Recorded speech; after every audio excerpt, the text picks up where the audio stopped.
안녕하세요. 뻔뻔한 먹독방입니다. 오늘의 주제는 과천시 또 다른 호재 7,100가구 공급 쏟아낸다. 로또 청약 또 나온다. 꼭 잡아야 할 절체절명의 기회라는 제목으로 말씀 전하겠습니다.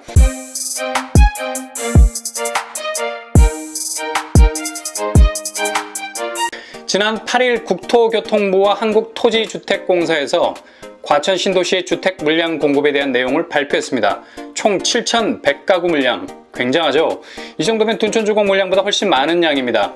속도를 높이기 위해서 이 물량 중에 1,800가구를 내년에 사전 청약으로 받겠다는 계획을 내놓았습니다. 정말 청약을 준비하는 분들에게는 좋은 소식이 아닐 수 없습니다. 전세가 불안해서 다들 매수세로 돌아설 상황인데 신도시에 이렇게 알짜 물량이 쏟아진다면 다시 한번 고려해 볼 수 있는 대목입니다. 과천은 3기 신도시로 지정되어 있습니다. 과천이 3기 신도시라는 말과 가깝게 느껴지지 않는 이유는 무엇보다도 최근 과천에 뜨거웠던 부동산 상승세와 무관하지 않죠. 과천은 현재 자신의 입지를 가장 뜨겁게 달구고 있는 지역입니다. 준강남이라고 불러도 무방할 정도로 굉장한 부동산 상승세를 타고 있는 지역이죠. 근데 이런 과천에 신도시라는 대규모 공급 계획이 있다는 거죠. 한편으론 한창 개발이 진행 중인 곳에 또 다른 공급 라인을 깔아놓는다 하니 자칫 공급 과잉으로 과천의 상승세가 주춤할 수 있겠다는 불안감이 들 수도 있습니다. 그래서 일각에서는 공급량이 너무 많아 과천이 포화 상태가 되면 주거의 질이 떨어질 수 있다고 항의를 하고 있는데요. 그런데 항의하시는 분들은 이 개발 호재가 화장실 가서도 입꼬리가 내려가지 않을 수 있는 오히려 더 좋아하셔야 할 대목이라고 봅니다. 앞으로의 과천은 개발 포화 상태로 망하는 도시가 아니라 개발 호재로 흥하는 도시가 될 것이 불을 보듯 뻔할 것이기 때문입니다. 특히 사전 청약이 진행될 과천지구는 1, 2기 신도시를 통틀어 가장 입지가 좋은 곳이라 말할 수 있습니다. 이곳은 과천의 제일 북단에 위치해 있는데 이 북단은 서울과 경계를 이루고 있습니다. 그래서 외곽으로 가는 길목이 아니라 중심으로 가는 길목이라고 할 수 있겠죠. 특히 서울 사당과 남태령 고개를 사이에 두고 접해 있습니다. 뿐만 아니라 동북 방향으로는 서초구와 접해 있고 남쪽으로는 과천 청사, 북쪽으로는 양재천이 서울과 경계를 이루면서 흐르고 있습니다. 그렇다면 과천 신도시는 어느 정도 규모가 될까요? 과천 신도시가 조성되는 지역은 과천동, 주암동, 막계동 1원, 4호선 선바위역 인근입니다. 면적은 155만 제곱미터입니다. 특히 4호선 선바위역에서 경마공원역까지 36만 제곱 규모의 주상복합과 컨벤션센터 복합 쇼핑몰이 들어서게 되죠. 하남에 있는 스타필드 3배 정도의 규모라고 할 수 있습니다. 한마디로 과천 지구 안에서 모든 것을 해결할 수 있는 미니 신도시가 되는 겁니다.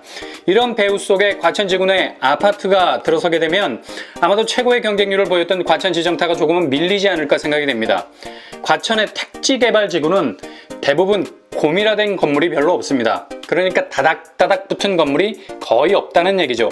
개발에 들어가면 한 번에 싹 밀어서 새로운 건물을 올릴 수 있다는 말입니다. 그래서 어느 신도시보다 속도전에서는 탑이 될 가능성이 높습니다. 지루하게 신도시 조성을 이제나 저제나 기다릴 이유가 없다는 얘기죠. 무엇보다도 앞으로의 교통 호재도 기대가 되는 대목인데요. 골드라인이라 불리는 GTX C 노선이 통과하게 됩니다. 양주 덕정에서 출발해서 수원까지 이르는 노선이죠. GTX C 노선과 위례 과천선이 직결이 되는 연결고리가 형성이 됩니다. 이렇게 GTX C 라인을 이용하게 되면 과천에서 삼성역까지 단 17분이면 도착하게 됩니다. 강남과의 거리가 대폭 단축이 되죠.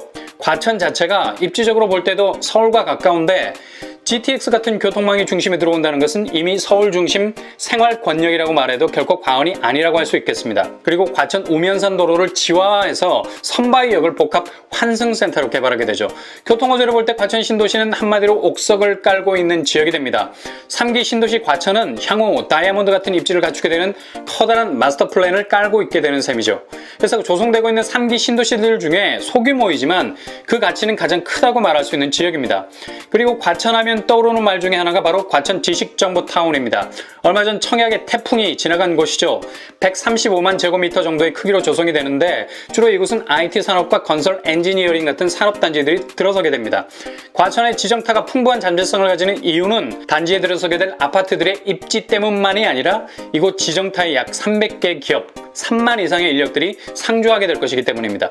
이 정도의 규모면 판교를 능가하는 크기죠. 판교가 분당을 뒤집어 엎을 수 있었던 것은 그곳에 첨단 산업단지가 들어서면서 동시에 수많은 인력들이 판교를 거점으로 정착을 했기 때문입니다. 한마디로 판교 수요가 판교의 가치를 위로 밀어 올린 것이라 할 수 있겠죠. 당연히 판교의 가치는 굉장히 독보적인 입지를 갖게 됐습니다. 앞으로 과천 지정타도 판교를 능가하는 모습으로 정착하게 될 것입니다. 이러한 과천 지정타의 입지 효과가 과천 신도시에도 직격으로 영향을 준다는 사실입니다. 과천처럼 콤팩트한 모습을 가진 도심은 지역 간의 거리가 넓지 않아서 한 지역의 개발 호재가 옆 동네에 그대로 전달이 되는 개발 파급 효과가 굉장히 큰 곳입니다. 뿐만 아니라 과천에서 대규모 재건축이 진행된다는 사실 알고 계십니까? 과천 8구단지 주공 재건축이 탄력을 받고 진행되고 있습니다. 과천의 구도심이 완전히 지금의 개발 호재와 상승 효과를 가지면서 새롭게 과천의 모습을 탈바꿈시키게 될 예정입니다. 이 또한 과천 전체에 상당한 파급 효과를 거둘 수 있게 하는 요인이 될 수 있습니다. 물론 일각에서는 과천의 수많은 개발이 도리어 과천시 자체를 배드타운화 시켜서 입지적 가치를 악화시키는 것 아니냐라는 우려를 보냅니다. 그러나 이건 기후에 지나지 않을 것 같습니다. 예를 들어 강남이라는 입지에서 수많은 개발 호재가 동시다발적으로 일어난다면 강남이 약화되겠습니까? 오히려 강남이라는 입지를 더 강화시키는 결과로 돌아오게 될 겁니다. 마찬가지입니다. 입지가 애매하면 무분별한 개발은 치명적인 악재가 됩니다. 분명 배드타운화 되어서 도시 자체가 유입되는 곳이 아니라 탈출 러시가 이어지는 장소가 되겠죠. 그러나 과천의 입지는 과천 지정타의 청약 경쟁률이 보여주는 것처럼 누구나 그 입지의 잠재성을 인정하는 곳입니다. 그러니 과천에서 일어나는 개발이 악재가 될 수 있겠다는 생각은 보수적인 생각이 지나지 않게 될 겁니다. 이렇게 과천 신도시를 살짝 들여다봐도 굉장히 많은 잠재성에 둘러싸여 있는 것을 볼 수가 있죠. 과천 신도시를 주목할 수밖에 없는 또 다른 이유, 바로 분양가입니다.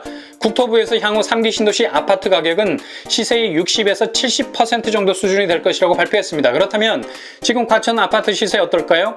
얼마 전에 분양한 제이드자이 193대 1이라는 무지막지한 경쟁률을 보였는데요. 5구 타입이 5억 원대였습니다. 그렇다면 최근에 분양한 벨라르테는요. 135대 1의 경쟁률을 보였는데 84 타입이 7억 9천대입니다. 이런 분양가 대비 주변 시세는 과천 레미안 센트럴 스위트 5구 타입이 14억입니다. 그리고 과천 프루지오 서밋 84 타입 18억에서 19억 원입니다. 분양가와 매매가의 차이가 이렇게 큽니다. 얼마나 3기 신도시 아파트 분양가가 무주택 실수요자들을 위해서 분양가의 키를 낮출 수 있는지 기대되는 대목이 아닙니까? 과천 신도시는 공공분양 그리고 민간분양에 따라 평당 가격에 차이가 있을 겁니다. 대략적으로 시세의 60, 70%로 보자면 평당 2천만 원 초반 혹은 중반으로 예상해 볼 수 있습니다. 과천에서 이 정도 분양가면 굉장히 저렴하다고 할 수 있겠죠. 그리고 이 분양가는 향후의 매매가를 추격할 것입니다. 대신 경쟁률은 과천 지정타에 몰린 경쟁률과 비슷한 양상을 보일 겁니다. 내년에 당장 1,700가구에 대한 사전 청약이 시작되는데 모든 물량이 공공분양으로 진행이 됩니다. 공급량의 15%가 일반 공급, 85%가 특별 공급으로 이루어지게 됩니다. 일단 특별 공급이 압도적으로 많다는 것은 젊은 층에게 많은 기회가 돌아간다는 거죠. 그러니 전세 상황이 어렵기는 하지만 조금은 더 버텨서 이 기회를 한번 노려보는 것도 방법이라고 생각됩니다. 무주택 세대주의면서 동시에 당해 지역 거주자가 굉장히 유리한 고지를 점하게 될 듯 하죠. 공급 유형과 면적에 따라서 자격 요건도 변할 수 있기 때문에 제공되는 사전 청약 정보를 면밀하게 들여다보면서 나름의 전략을 짜시면 됩니다. 과천 신도시를 개발하는 LH공사는 토지 보상에 대한 속도를 높여서 빠른 시간 안에 완료할 계획입니다. 이번 과천 지정타입 평균 경쟁률 534대 1이 보여주는 것처럼 과천은 많은 청약자들에게 굉장히 매력적인 입지를 가진 도시입니다. 분명 사전 청약이 진행이 되면 과천 지정타입 경쟁률에 준하는 쏠림 현상도 일어날 듯합니다. 아마도 최고 기록을 경신할 수도 있을 가능성도 있어요. 그러나 경쟁률은 매 한 가지 나에게만 적용되는 수치가 아니라 청약하는 전체에 적용되는 수치입니다. 그러니 기죽지 마시고 기회가 생길 때마다 도전하는 것이 중요합니다.